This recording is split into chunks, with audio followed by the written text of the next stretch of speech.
Hey guys, have you ever wondered what math curriculum to give your homeschool kids? Well, today I'm sharing with you my 2019 picks. So let's go!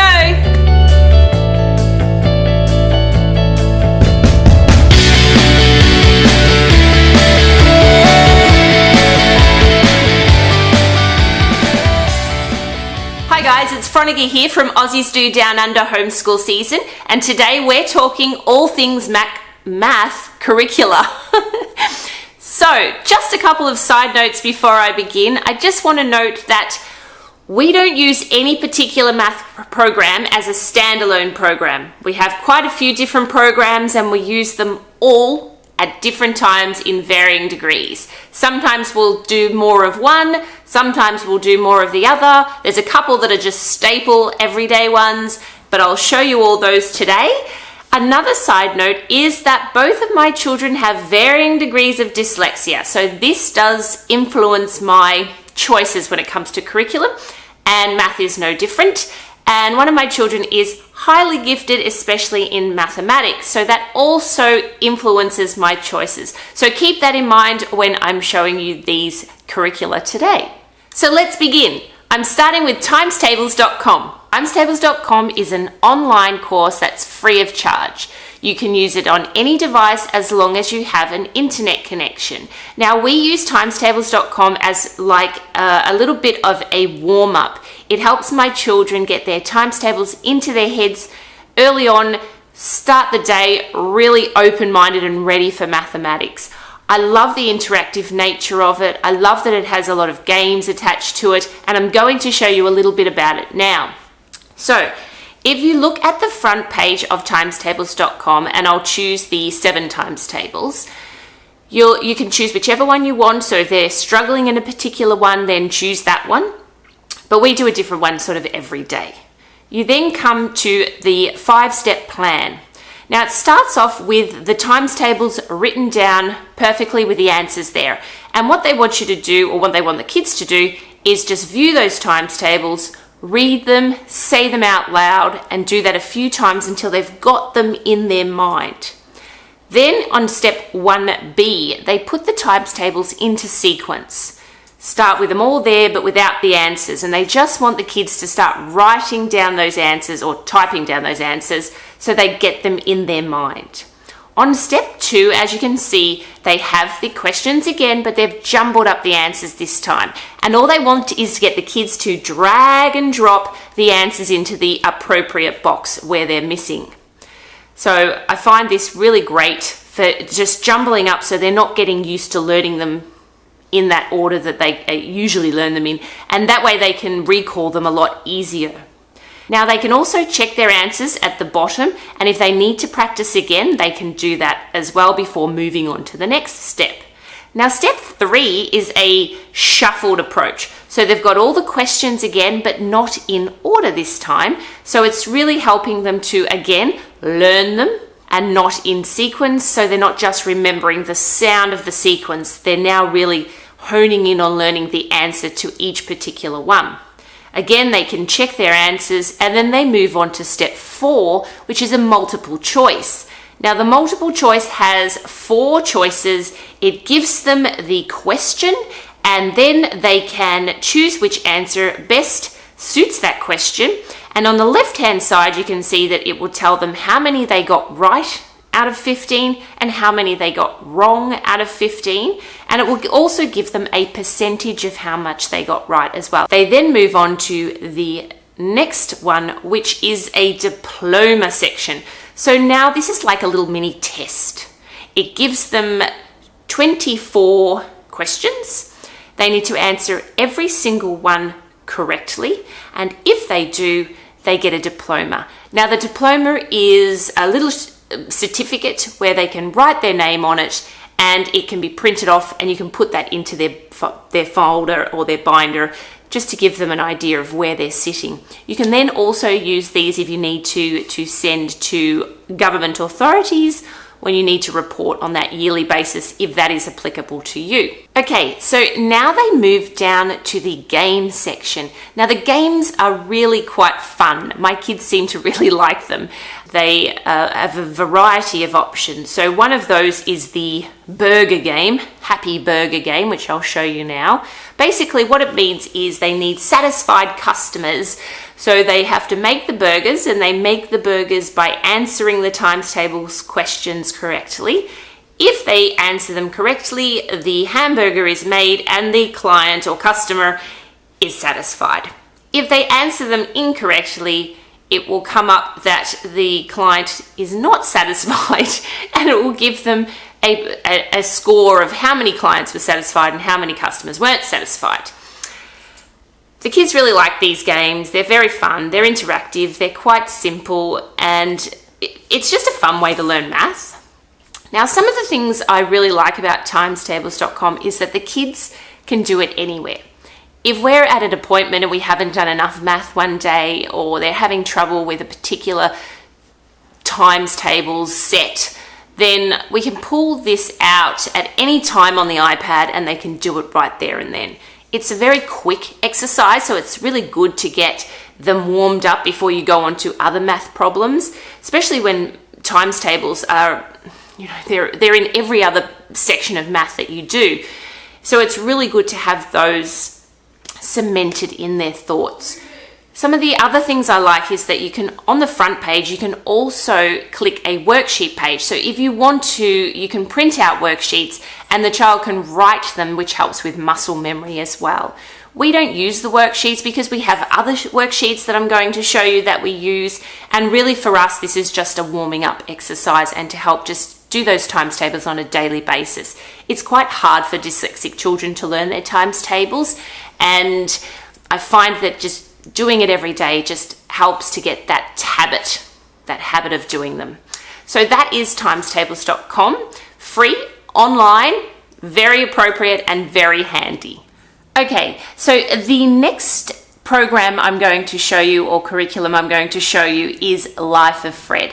Now, I'm sure that all of you have probably heard of Life of Fred, but just in case you haven't, I'm going to show you again. It's very popular in America and Canada, but I'm finding it's gaining popularity here in Australia as well, and I'm seeing a lot more of it. Now, the Life of Fred comes in hardcover, novel-style books. Basically, it's written by Dr. Stanley Schmidt.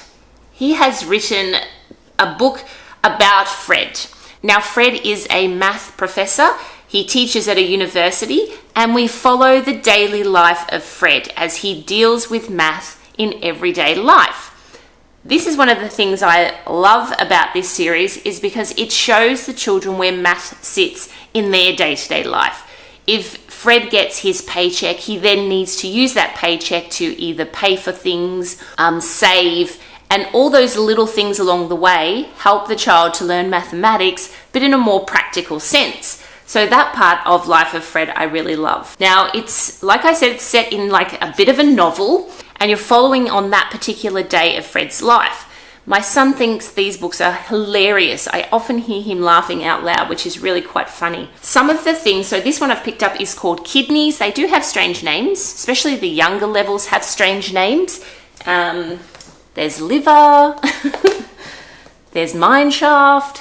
So they've got interesting names, and they do throw a bit of practical information and other subject sort of interesting facts as well thrown in there as well, just to keep the kids a little bit interested, and it's not just a set of math questions and they have to kind of boringly learn it. So it does make math a little bit more fun, in my opinion. Now, the series, you can buy them as a separate, one separate book if that's what you're dealing with, or you can buy them in packs. They are a little bit exy. I'll put a link below in the description just to show you where to go to find them and how much you're going to be up for when you do. Okay, so I'll show you a little bit inside Life of Fred. I'll show you the fractions book. In the fractions book, you're going to see the content page, and basically it will show you a rundown of everything they're going to learn in this book. It's got things like diameter, radius, Fred's budget. Great, I think everyone needs to learn a budget. There's a lot of adults that don't know how to, to run their own budget, so that's a great tool to learn. There's comparing fractions, reducing fractions, there's Roman numerals, there's improper fractions, circumference, multiplying fractions, there's even geometry, unit analysis, subtracting mixed numbers. It's really quite a broad area, all based around fractions. So they really, by the end of this book, they're getting a really good understanding of fractions in general. Okay, so the child will read the chapter.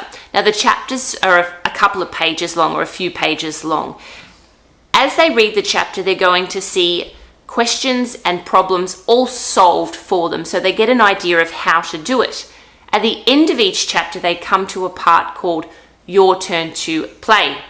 And in the younger levels, they have maybe 5 questions, maybe less. In the older levels, they start having about 9 questions, 8 or 9 questions. In the higher grades, when they get to the end of sort of a section, they have what's called the bridge. Now, the bridge is exactly what they say. It's a bridge from that particular learning section to the next learning section. And they give the child 3 to 5 tries to get to the next chapter or the next section of learning. Now, if the child gets 9 out of 10 questions right, they move on. If they don't, they then go to the next page and they have another set of 10 questions. And again, the next one, and again, the next one. Sometimes they get 5 chances to get to the next bridge. I think by the time they've tried all of those 5 chances, they probably deserve to get to the next part.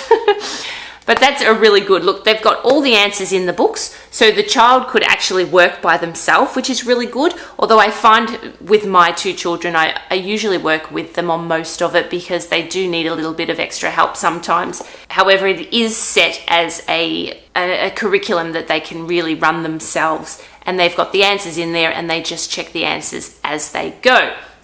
That is Life of Fred. Things I love about Life of Fred, it's humour. The way it's set out as a novel. Some of the things I don't like about Life of Fred, it's a little bit exy. I would like to be able to have the kids do it by themselves. So sometimes I'm super busy and I need to help them, so I won't pull out Life of Fred. I'll pull out one of the other ones that we're doing now as well that I'm about to show you. That's Life of Fred. 5. What are you giving Life of Fred mathematics? I'd give 3. 3? Gosh, man. Gosh. Kittens. How many kittens, but then? How many kittens out of 5? Kittens are intensity, so 5 kittens.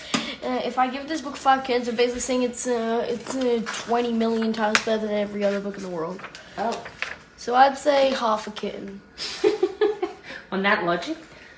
Yeah. And would you like to keep doing Life of Fred for mathematics as one of the things? It's definitely much more fun. Alright, well that's...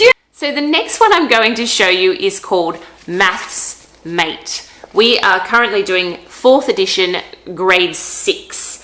Now this is produced by EDSCO. I will put a link to EDSCO in the description below so you can see the pricing on these. They are really quite good value. Maths Mate is something that we do once a week.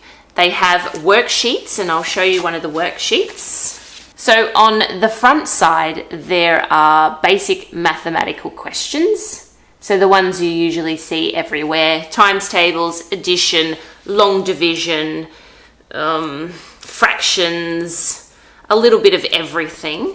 And then on the back side of the sheet are worded questions. Let's see if I can get that to focused. So the worded questions are set in, some of them are quite puzzle-ish, which really appeals to my son. He loves the back of the page, doesn't so much like the sort of boring normal mathematics. So for instance, one of them would say, the movie begins at 6 p.m. and lasts 115 minutes. When does the movie finish? So then the child would need to work out the math to that one. Now the good thing about these, and particularly that question, is that that's a real world problem. If you want to go out to a movie and you have something else to do afterwards or an appointment, you need to work out whether you're going to get out in time to go to the next place. And I quite often have to do that when I'm going and doing something else or going to a movie even. So I like the fact that they are real world problems. this is really great sort of catch-all worksheet. Now we do, like I said, one of these a week. It's a bit of a revision. I've noticed that my niece who is in high school also does these for homework. So it is quite a good resource to use, and it acts as like a revision, making sure they're sort of where they need to be. Now also as part of this curriculum, you get in every term, you have a worksheet result, and you can just go through and tick off what they've done. And you can use these results not only just to keep as a guide to where your child's up to, but you can also send these results off to government authorities if you need to do that yearly check of what your child's been doing. Send one of these off. It's a great resource to have if you need to prove yourself or prove your child has been working. So that is Maths Mate. Things I like about it: the cost, really affordable. It's a great tool to just have as a revision. Would I use it just by itself? Definitely not. It's really more just a revision-y tool. So that's Maths Mate. Okay, so the next program I wanted to talk to you about and show you is called Prodigy. Now, Prodigy is an online program. You can either get the free online program or you can pay for a yearly membership. I will put a link again in the description for this one. I can't remember exactly, but I think the yearly memberships were around that $50 sort of mark, but I'll pop that in the link as well. Now, Prodigy is a great tool for mathematics. My kids love playing Prodigy. It's set as an online world where they have an avatar that they can dress up. They can have pets there. They can buy items. Now, one of the good things about having a membership is that it opens up the whole world, and basically the child has the resources that they need to get whatever they really want. It is an online, and it is also, you can use it with and against, and I'll explain that to you, other children playing all around the world. So what I mean by that is there's a world that they have created. The child moves around that world to different areas. In those worlds, they meet up with other challenges, and then they challenge each other for a particular item or something else. Now, when they get to a challenge, it opens up to a math problem. They then have to be the first out of those two children to finalize the math problem and get the correct answer. And then they win that challenge by doing that. And then they're given a reward of some sort for doing that as well. Now, as they climb up the ladder, they get different worlds. And as they finish each world, they then move on to the next one.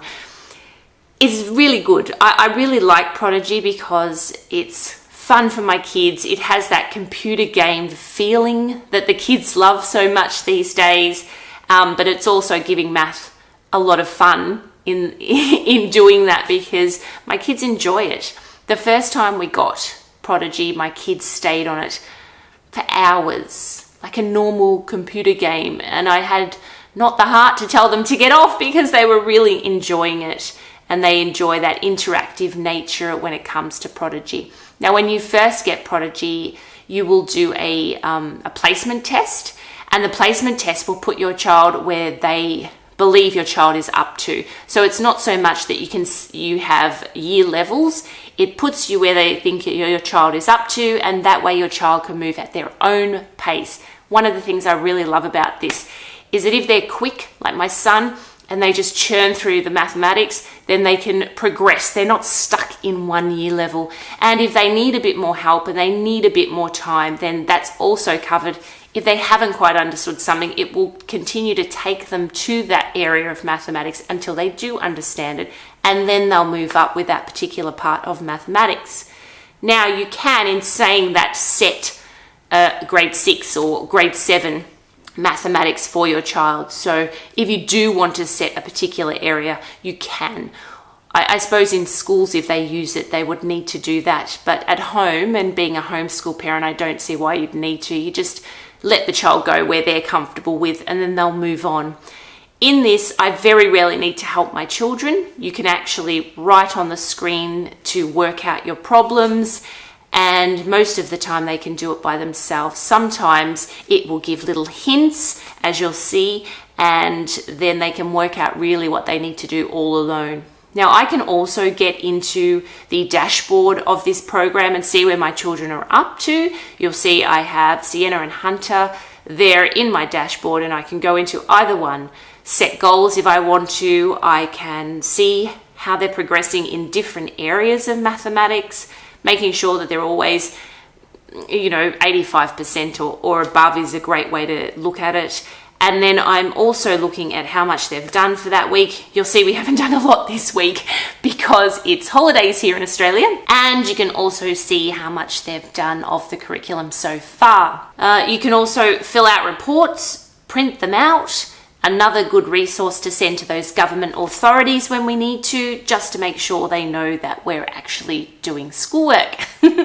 So that is Prodigy. Again, things I like about it, the interactive online nature of it, the fact that they can get to play real, other kids in the world. Don't worry about the safety. They can't talk to each other. They're really just there seeing each other, and they do a math problem together. So there's no safety concerns regarding the game. They get to go on quests. They get to get little items. They get to dress themselves up. So it really is a great computer game disguised as mathematics, or mathematics disguised as a computer game. Prodigy. I love it. Great resource. Again, they can do it on any platform. They just need an internet connection. Okay, so the last program I wanted to talk to you about is teaching textbooks.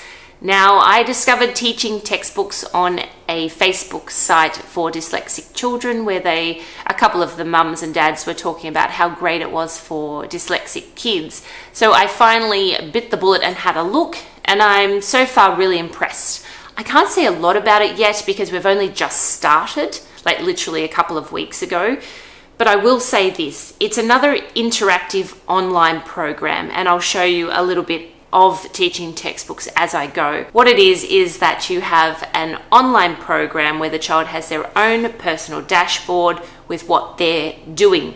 You do a placement test again at the beginning that will place the child into what they believe they're up to mathematically. Now, I can also go in as parent and look at to see what my child is up to, how they're going, if they need help in any particular area, or if they're flying by in another place, how many they're getting wrong. But the difference between this program and, say, Prodigy is that this program teaches the child as they go. It has a tutorial session where the child, or a lecture as they call it, where they will actually teach the child that particular area of math that they're doing. They will then give them practice questions to go through, and there's a number of practice questions before they'll then move on to the next topic.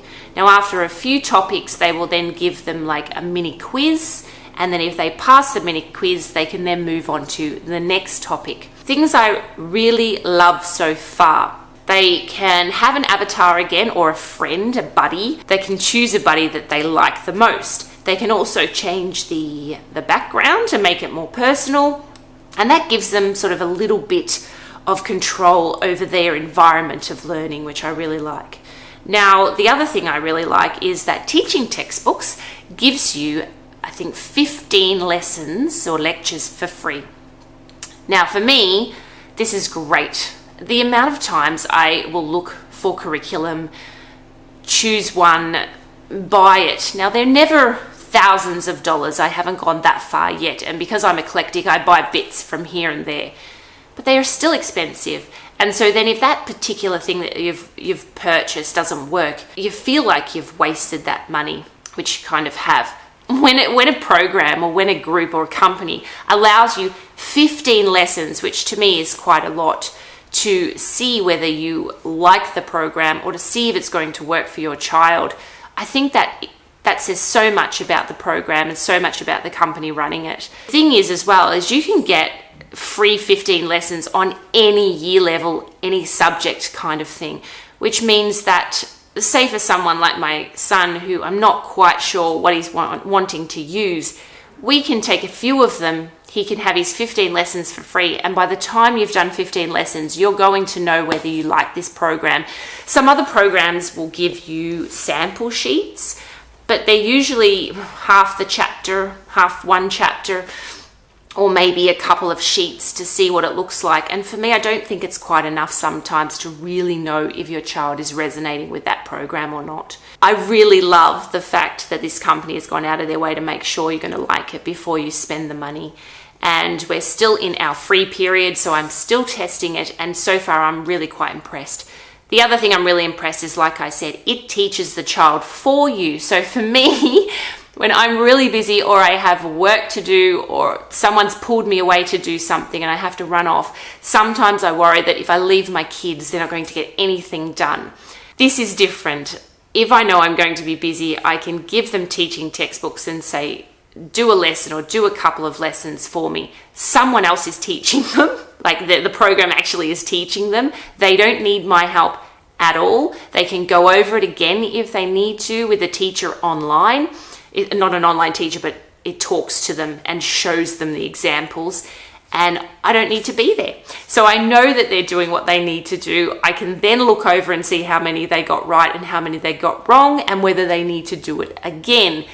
Great. Love it. Love it. I'm still learning about it. I may do another review of it down the track a little bit. But so far, I'm really quite impressed. So thank you everyone out there on the Dyslexic Facebook page who suggested this. Loving it. So that is teaching textbooks.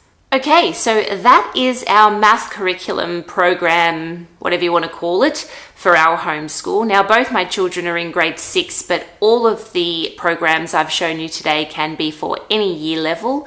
Seems like we do a lot, kind of, but we don't. Look, we don't do all of these every day. None of them, I believe, for us particularly can be used as a standalone program. I think that they all complement each other. Sometimes my children may be bored of one particular program, so we will go to another one. Then they'll want to come back to it. Like I said, maths, timestables.com, we do every day as a warm-up. And then the other ones we tend to alternate throughout the week. The Maths Mate sheets, we do once a week as a revision. All of the programs are really interactive. All of the programs are quite interesting and make math fun. There's a lot of tongue twisters in mathematics talking, I've noticed. So that is our program. We are still learning. I know a lot of you are worried that you're not doing enough. I know, because I worry all the time. Am I giving them enough? Are they doing enough? Are they learning enough? Are they where they're supposed to be? And it's quite a common thought process for homeschool families and mums and dads out there who are teaching their children. Don't worry, we all do it. If you're super confident, I'm really jealous, but I'm pretty sure that most of you will have moments of, am I doing enough? We're always searching for curriculum. It's one of those things that you just keep doing. And in the coming weeks, I'm going to do a spotlight episode on just searching for curriculum and seeing how I go about looking for new ones and where I find inspiration from. So that's in coming weeks. Now, if there is a particular standalone curriculum or a program that you really love and you want to give a shout out to, please pop that down in the comments. It would be great to hear all of the different programs that you are using and how you love them. And maybe you'll give some ideas to some of those newbie homeschool families out there looking and going, oh, where do I start? So if you've liked this episode and you want to see more on reviewing of curriculum, please hit the like button down below or comment that you need a review on a particular area. If I have any opinion I can give it, I'm happy to do that. If you haven't subscribed yet, please subscribe. I'm loving getting to know all my subscribers. It's been really quite a great journey. I've now hit the 100 mark. Woo! I know I'm so little, aren't I, compared to some channels, but hopefully we can change that. Hit the like button, hit the subscribe button. If you have someone who's looking for math curriculum, please share this video. It may help them decide on what kind of curriculum they want for their children. So thanks again. I'll see you next week. Have a great day. See ya. Laugh at Fred. Please laugh at Fred. Yeah. Hashtag Fred's a savage.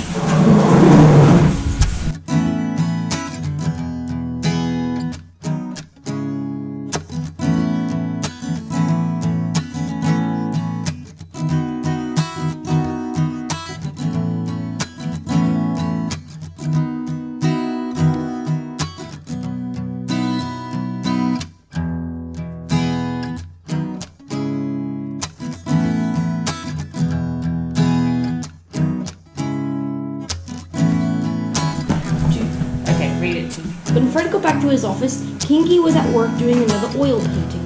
"Your safe has arrived," Fred announced. "It's out in the hallway." "Wonderful. If you would just bring it to me, I would be grateful." Everyone knows that Kinky wouldn't be able to leave much of a moving safe. He is the savage part, since he is a beanbag doll with no legs. Fred's a savage.